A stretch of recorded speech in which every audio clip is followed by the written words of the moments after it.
jubilation, awesomeness, and the dog's bollocks. These are the best games of 2018. And there's been a surprising number of them this year. Waffles, waffles, waffles, waffles. Wow, incredibly annoying. Let's change the subject, quick. As with the worst of list, there are some games that I haven't played this year. I've probably missed out some awesome games that you guys have probably spotted, but I only consider games that I've done a review or a Let's Look video for as part of this list. So apologies if I miss off your favourite game this year. First up, Monster Hunter World. Quite apart from the fact that this game lets you run around with a furry cat companion, which suited me perfectly. Sorry, no pun intended. Monster Hunter World basically sees you running around these big open world maps with hugely oversized weapons, hunting massive monsters. And that's kind of it. I mean, you can scavenge for resources to make some survival items, but there's not a right lot more to this game. But what it does, it focuses on, and it does so spectacularly. Every monster you drop gives you more resources that you can build more shit with. And each monster design is creative, not just in their appearance, but how they attack. Yeah, okay, most of the monsters just seem to charge at you backwards and forwards, and if there's a group of 4 of you, it especially makes it easy to take them out. But they all have their own little gimmicks, like they sling mud at you, or blind you from a distance, or fling spikes at you.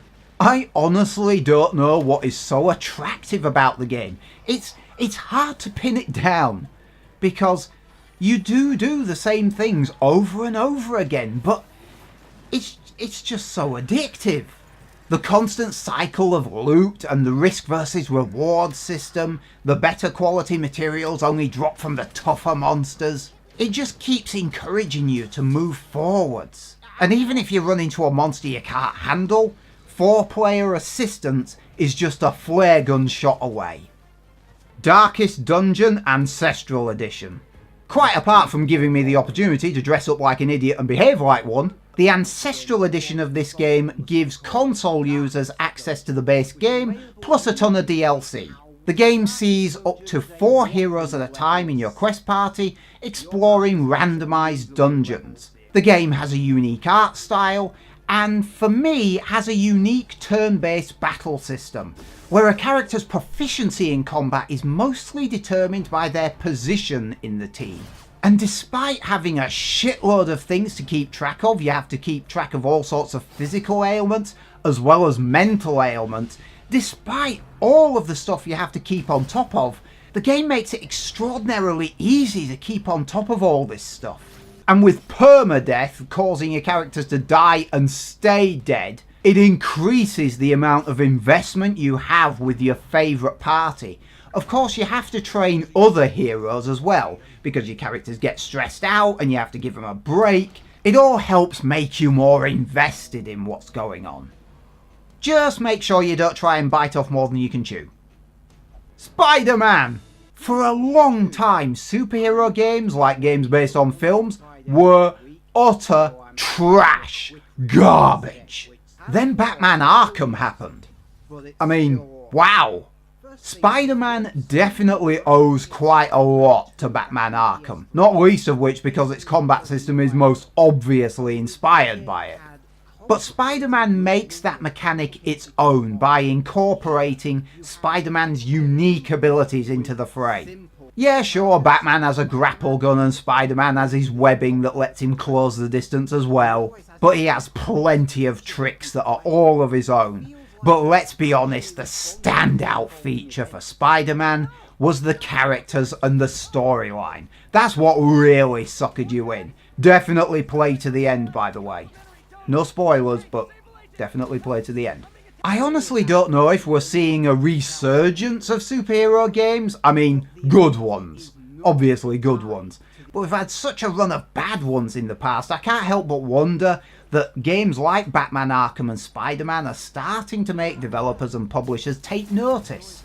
Much in the same way, ironically, as Marvel Cinematic Universe has caused other movie studios to take notice. Fingers crossed. Hollow Knight Voidheart Edition. Like Darkest Dungeon, we get a special release for the console. You have an extremely limited moveset in this game, not that it seems to harm it in the slightest because of the creative way the game makes use of all your abilities. Creative enemy designs, creative boss fights, tough as sun-dried shit but creative. And so colourful and creative a world design as well. I love the art style. Thank goodness there's subtitles though, because the people who wander around, well I say people, insects, that populate this world, they all speak an unusual language, but I love it. A mass of amulets and power-ups, this game is just aching to be explored.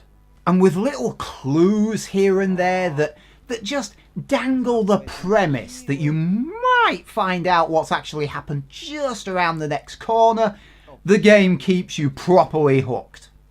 Red Dead Redemption 2. Like its predecessor, you wander away from the story and the game slows down to a crawl. And that, for me, was when the game was at its worst. When it felt like you had long, boring treks from A to B. Thankfully, if you just keep up with the story, it's awesome from start to finish. And like Spider-Man, the focus is squarely on the characters and the story. Even when you're doing one of those long horse rides from A to B, if you're on a mission, there's invariably someone next to you, and you're having a conversation with them the entire time. It's impossible to not get swept up in the stories that are going on. Indeed, the characters and the story kind of makes the side stuff, what little there is, feel like add-on stuff that isn't really necessary. But it doesn't matter. If you're a fan of games that are basically Grand Theft Auto in the Wild West, this is definitely one you cannot afford to miss. Dead Cells. Branching level design, randomized levels, RNG loot all over the place, an insane number of weapon types that let you reconfigure your character's weapon set however you like. A wide variety of extremely creative enemies, both visually and in combat skills. Coupled with the high risk, high reward combat system, this is a fast, frantic game. Probably because of the sheer number of options available to you, you can literally build your character however you like. It's a major case of rinse and repeat is this game, but the gameplay is so much fun, you won't care you've just blown through that level for the 50th time. You really won't. Iconoclasts. I am so glad that this game was released as a freebie this Christmas on PlayStation Plus, because otherwise I would never have gotten a chance to play this game. I would never have even known about it. It only took me 10 hours to blast through the storyline with some of the side stuff done along the way. But like a lot of the games I've mentioned already on this list, it's story and characters that are at the forefront. This is another Metroidvania style game. Yeah, I'm a fan of this genre. And it is a pixely side-scroller, but it manages to pack so much character into so little time. It does such a good job of building both the enemy and the allied characters up right before it kills them. Yeah, it actually kills what you think are main characters off. It does it very early on, which immediately imbalances you. And to make matters even more hilarious, it kills them off for a pixely side-scroller in such brutal fashion. In fact, I'm amazed this game only gets a 12 certificate. If you like your Metroidvania style games, this is an easy recommend at around 16 quid.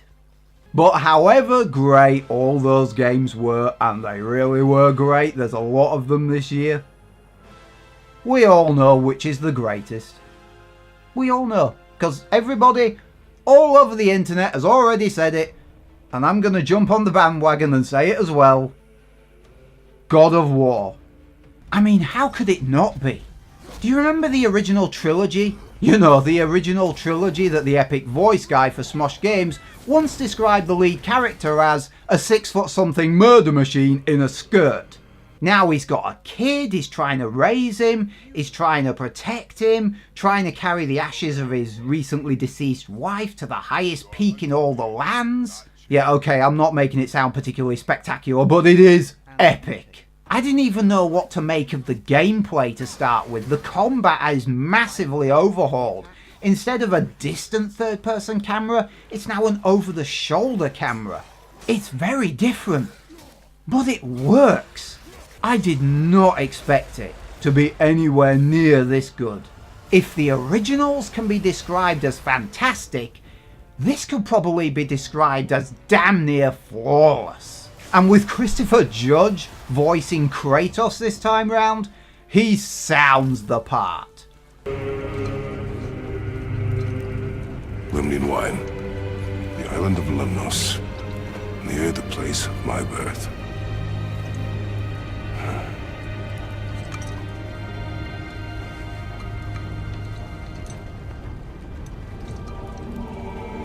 Lemnos. To a journey's end. Really?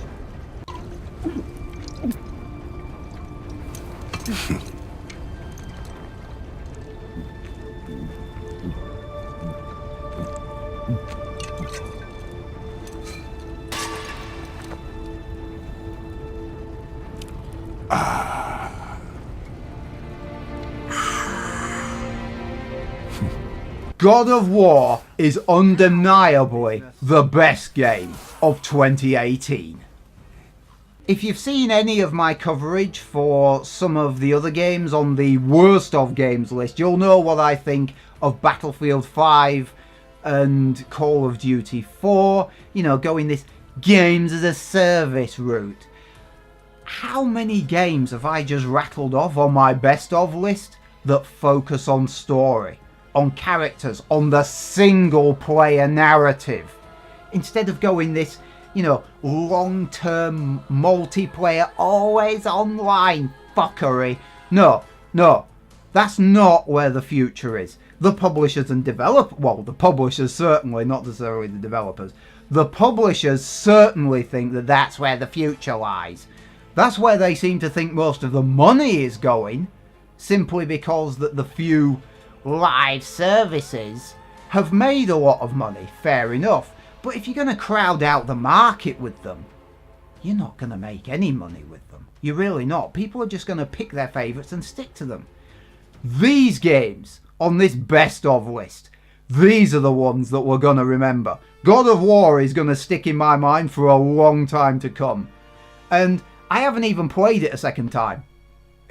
Well, I haven't played, if we go back to last year, Hellblade: Senua's Sacrifice, I've only played that game once. It was spectacular. And I've only played it once. I paid 30 quid for it. And I still don't regret it. I'm going to have to play it a second time at some point. Play with headphones, by the way. But story-driven, narrative. You can't let those games dry up. Because we love the shit out of them. And the games industry is going to go downhill if you discard games like this. It really is. And we're not going to be able to play them all. What are you doing? More games like this, please. More games that are story driven. I don't mind my multiplayer, but I need this as well. Don't go completely this route, games industry. Only time will tell. Because obviously they want to go that route, but we'll see how 2019 shapes up. There's a lot of single player games coming out next year. We've got Doom Eternal, we've got Sekiro, Sekiro, Shadows Die Twice. Sorry if I just butchered the pronunciation. I'm bad enough with English at the best of times. We've got other games like Ghost of Tsushima and Nioh 2 coming out at some point. Got a lot of single player games. Yes, good. More of that, please. Anyway, hopefully next year will be as good as this year and I won't have to play as much shit. And I'll get to play more awesome games like this. Okay, that'll do. Like, dislike, comment, subscribe and share, all that jazz. See you next year. Are there any games I missed off, by the way? Feel free to leave them in the comment section below.